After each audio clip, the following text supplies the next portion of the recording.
Welcome to our fifth video in the Cultural Studies series. If you haven't downloaded this PDF yet, go to our first video and you can find the link for downloading this PDF in the description box of the video. Okay, now posthumanism. It is a phenomenon of life associated with cyberspace. What lies beyond being human, that is post-human, beyond being human. Humanness is enhanced by technology. We human beings are no more blood and flesh. See, prosthetic limbs, take spectacles, heart maker, that is a pacemaker. All these things are part of human body, right? So replacing each part of human body, example spectacles, with machines, this aspect is called posthumanism. And the picture in this slide is called cyborg, which is a mixture of man and machine. It is a cybernetic organism. It has both organic and biomechatronic body parts. Okay, a very good example about cyborg would be the movie Terminator. And this cyborg is different from robotic or automation. Okay, so can you identify the genre that is associated with cyberspace? Posthumanism. It has dystopian futuristic setting. It is cyberpunk. An example would be William Gibson's Neuromancer, which was published in 1984. Now, let's look into a few theorists associated with posthumanism. They are Jonah Haraway, Catherine Hales, and other theorists mentioned in the slide. Catherine Hill's work, How We Became Posthuman, and Jonah Haraway's work, The Cyborg Manifesto in 1985, and Carrie Wolf's work, What is Posthumanism? These are all seminal works related to posthumanism. Imagine, like, Cyborg Manifesto. It's a crucial, what we can say, more than a seminal work. It is talking about the dystopian future. And it's important to note that Manuel Castells is also talking about internet galaxy. So his trilogy is titled The Information Age, The Rise of Network Society. Actually, he's one of the pioneers he was one of the pioneers who talked about network society or information society. In the society, information is most importantly economical, political, and a cultural activity, and it is all about creating, distributing, using, and manipulating information. And in this network society, people are under complete surveillance by the government, and data stealing happens, and ads related to our interest are being shown in the media. The current world is a very good example of network society. If you are talking about buying a mobile phone to your friend, after some 2 or 3 days, you will find ads related to mobile phone, especially the same brand which you were talking about to your friend, that will be shown in your mobile phone. So this is called network society. Under cyberspace, we have also the term cyberfeminism, because women are abused in the internet media also. Cyberfeminism not only talks about harassment of women in the media, but also about the gender discrimination in the tech world. Just imagine how many women are working in Amazon or other tech companies. Only a very few, not even 20% of the entire population. So it all talks about women in the cyberspace.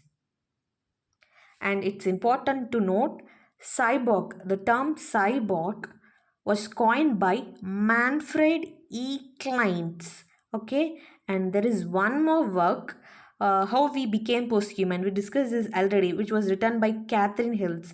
The subtitle of this work is Virtual Bodies in Cybernetics. Virtual Bodies in Cybernetics. Literature and Informatics.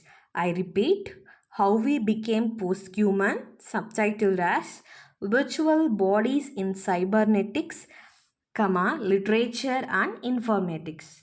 Next, nationalism and cultural studies. In the last video, we discussed Arjun Appatturai's 5 different types of scapes that are associated with disjuncture in this global cultural economy. Arjun Appadurai credits Benedict Anderson with developing notions of imagined communities. Actually, Benedict Anderson developed this concept, imagined communities, in his work Imagined Communities, published in 1983. According to him, all nations are imagined communities. For example, you take countries, okay, we have borders, but actually the whole world, the entire people, we are all a imagined community. We just perceive ourselves as a part of a particular group. We Indians think we belong to this country. We think this is our border, this is our people. So the concept of nation is imagined because members of even the smallest nation will never know most of their fellow members. They wouldn't have met them or even heard about them. Yet in the minds of each people lives the image of their communion. That is where nationhood lies. For example, we feel proud about being India, but we do not know what the neighborhood state celebrates in May, what the neighborhood uh, district celebrates in a particular day. So, he is talking about imagined community. The very good example would be in India, where we have different people, cultures, yet we all feel as a single nation, right? But example, if you take Tamilians, they do not know when the Keralites would celebrate particular functions. We do not know about Holi. Yet we people feel that we all belong to a nation. So it's all an imagination. So according to Benedict Anderson, it's all an imagination.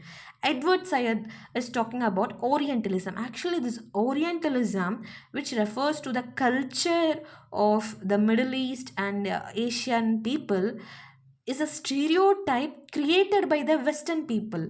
They have portrayed the Eastern people in a certain ways, but that's not the real way. That's not the real culture of the Eastern people. So Edward Sayer, in his work, talks about the stereotype associated with Orientalism. Next, we have Homike Baba, who talks about third space.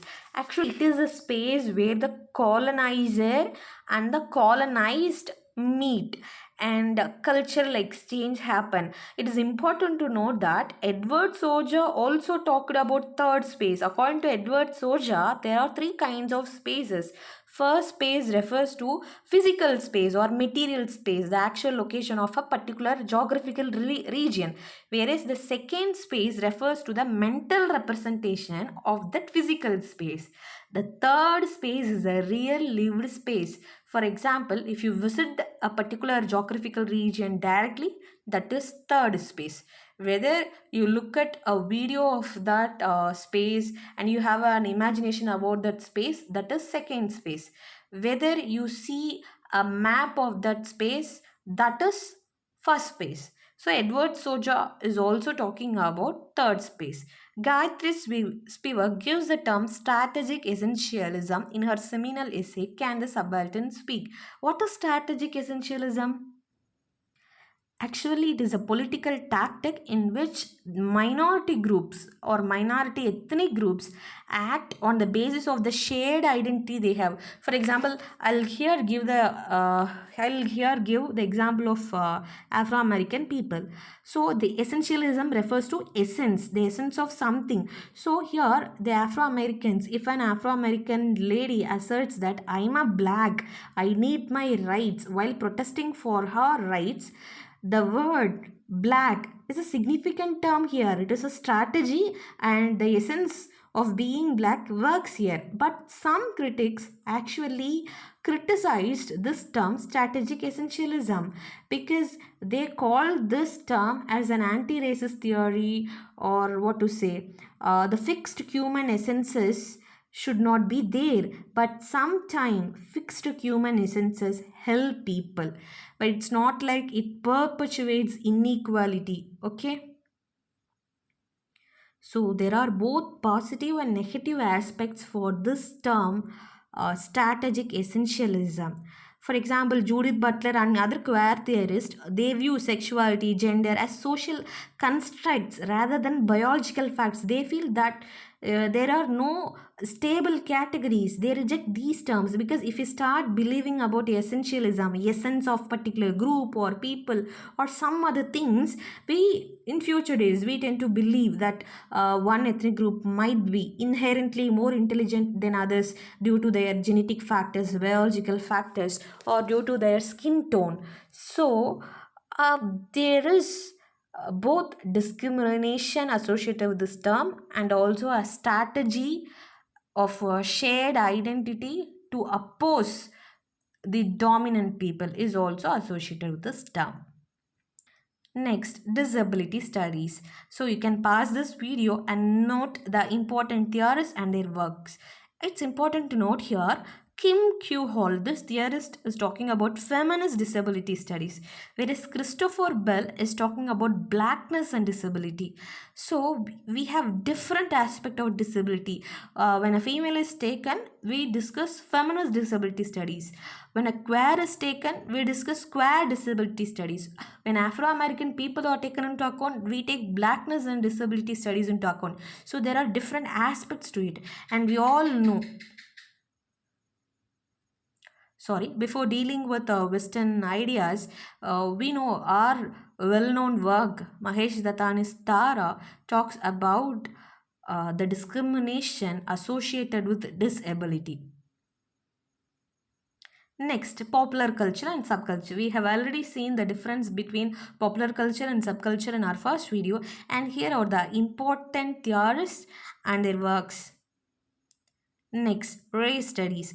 The very titles of these works are interesting. See, take Bell Hooks.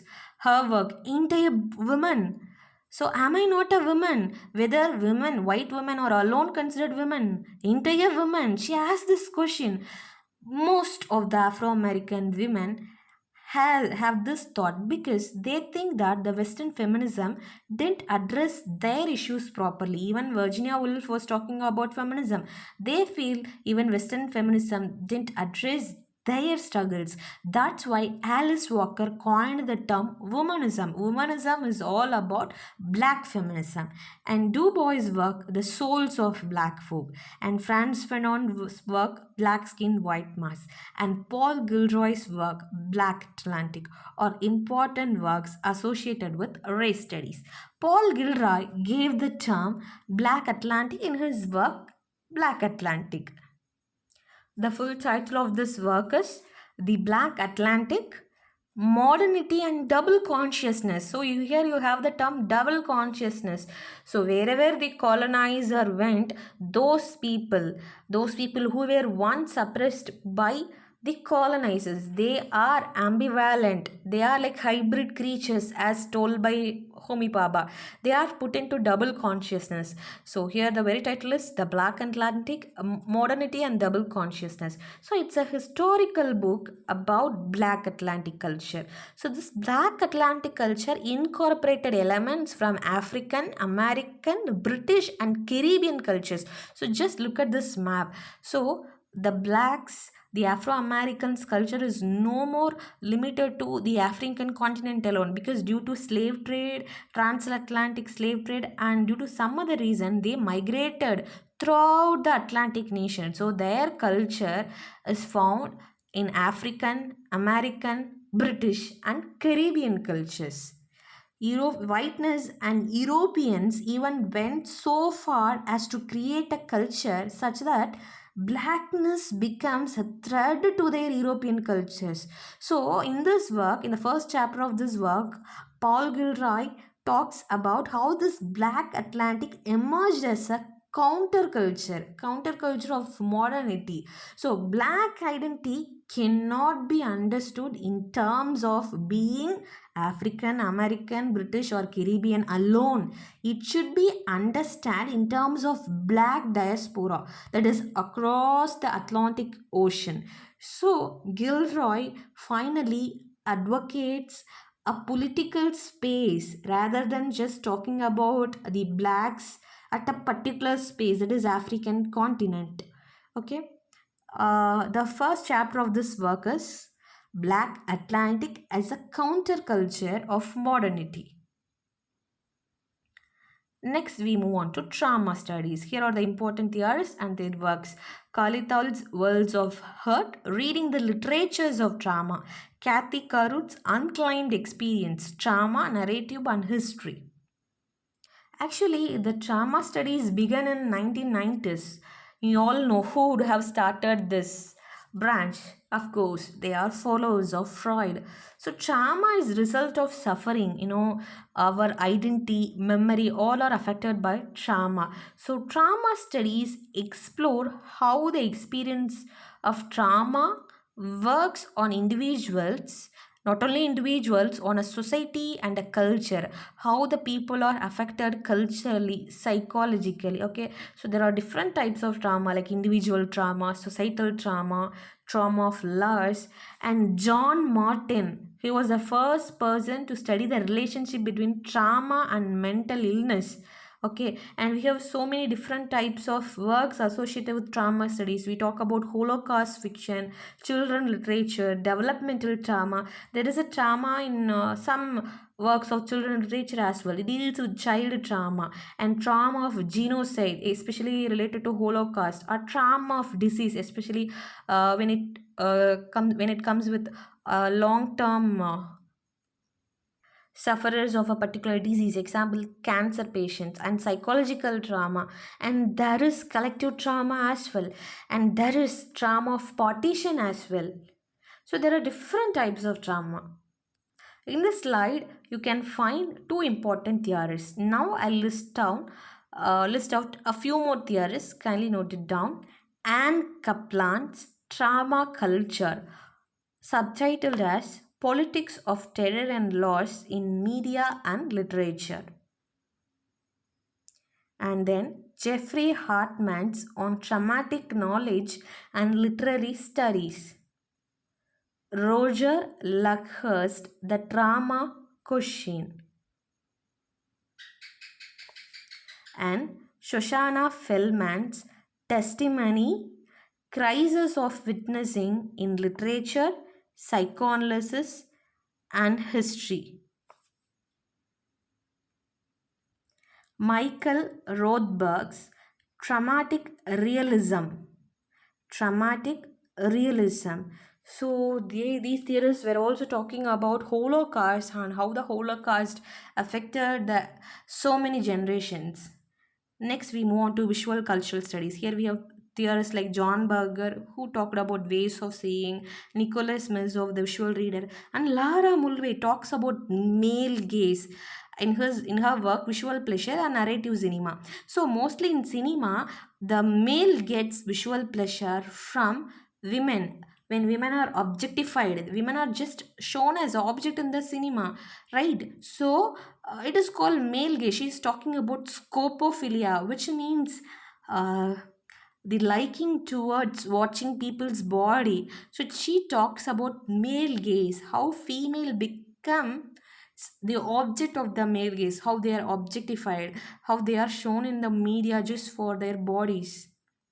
Next, we have other theories here, other studies, and from net exam point of view, it is not mandatory to look into each studies in detail, but you must know the basic or foundational text in each studies. For example, when you take masculinity studies, you must know R.W. Connell's work Masculinities, which was published in 1995. When you take blue humanities, you must know who coined the term, because when one exam they asked this question. It was Steve Mans who coined this term in 2009. When you take animal studies, you must know Peter Singer, who talked about speciesism, which means discrimination. When we discriminate one species in favor of another species, it is same thing. Like when you prefer a dog to a pig, you are showing the same thing, like racism. It is similar to racism, sexism. In humans, we follow racism and sexism. Similarly, in animals also we follow discrimination. That is what Peter Singer calls speciesism. So you must know these basic texts and theorists and other theories. You must go through these writers. Okay, So important terms. Here I have listed out a few important terms in this slide. Actually, you have a complete PDF of important terms related to cultural studies. We have attached that PDF in our channel already. You can search that. We actually have a playlist which is entitled as materials for cultural studies. There you can download PDF materials for cultural studies. Okay, in future also we will upload PDFs related to cultural studies, so kindly go through the terms in that PDF. And here we have previous year questions. What according to Raymond Williams is the right description of the term cultural materialism? The answer is option C, the material effect that culture has in wider social event. Because culture is also a material thing. Culture is produced in industry like a good. We have seen how Theodore Adorno was talking about it, right? This is called cultural materialism. And who coined the term the medium is the message? The answer is simple. Medium is the message and medium is the massage. Both were given by Marshall McLuhan. Then, which of the following books is not written by Raymond Williams? The answer is C. Culture and Imperialism. It was written by Edward Syed. So you must be clear with these terms. Culture and Society was written by Raymond Williams. Culture and Imperialism by Edward Syed. Whereas Culture and Environment by F.R. Lewis. And you have one more work, Culture and Anarchy by Matthew Arnold. These are all the questions from 2023. See, you can see how the questions are simple. When you understand the concept, the questions will be too simple to you. For example, you have here statement types of question. More than theoretical question, factual questions about the writer, theorist, year, publication. These type of assertion and reason and statement 1, statement 2, these are easier when compared to those questions, because when you understand you can answer very well. See here, cultures and cultural meaning are the same the world over, whereas the statement second states it is impossible to divide the world into exclusive cultural blocks. The option is statement 1 is incorrect, but statement 2 is true. Option 4. See, cultural meanings are not the same world over, because I may associated black with a negative thing, but in one society they may consider black as a superior color. So cultural meanings are not the same world over. Okay. See, second one, it is impossible to divide the world into cultural block. It is, yes, it is impossible. See, when you take America, how can you divide it into a exclusive cultural blocks? Because people all over the world are settling there, right? In London also. So you cannot divide the world into exclusive cultural blocks. So from the very statements, you can answer the questions easily. Next, it's very simple question, the full form of CCCS. So here I have given the term Contemporary Center for Cultural Studies, because the right answer is option 3, Center for Contemporary Cultural Studies. Sometimes to confuse you, they may give this word Contemporary Center. So whether it is Center for Contemporary or Contemporary Center, the right answer is Center for Contemporary Cultural Studies. Next, you may also get match the following type.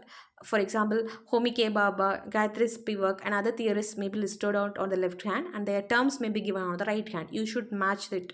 Okay, and these are the image references.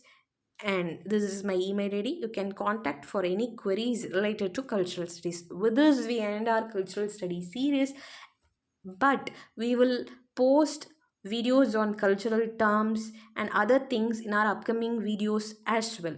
But for the upcoming net examination, which is to be held on June 27th, we stop with the single PDF and one more PDF on cultural terms. Okay, these two PDFs are enough for your last time preparation and revision.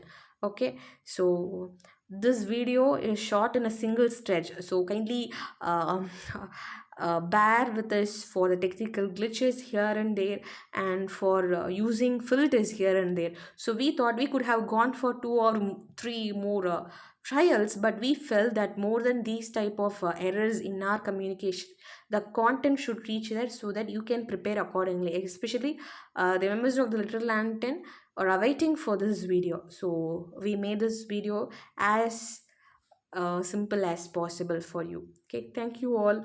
If you really like this video, do support us by liking this video, sharing and subscribing. If you like, share and subscribe, we feel motivated, and we will provide more useful content for you in the upcoming days. If you don't like what we feel okay, people do not like our content, maybe there is some issues with our content or some issues with our delivery, so let's stop our contents because no one is watching, then why should we post video? So if you really like, express it so that we will put more videos. If you want video on a particular topic, mention it in the comment section. Thank you all.